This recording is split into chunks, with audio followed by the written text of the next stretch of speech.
అసలు తుఫాన్ ఎలా వస్తుందో తెలుసా?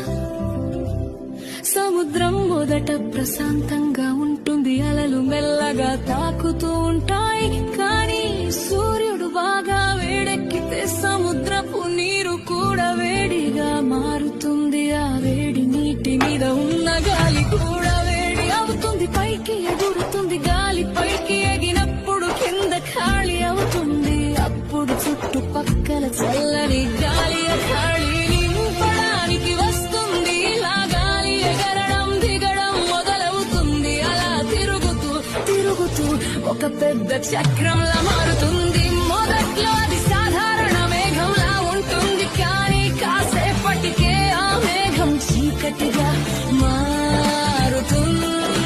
మేఘాల మధ్య మెరుపులు మెరుస్తాయి, గాలి గర్జిస్తుంది. సముద్రం మీద గాలి వేగం 60-80-100 కిలో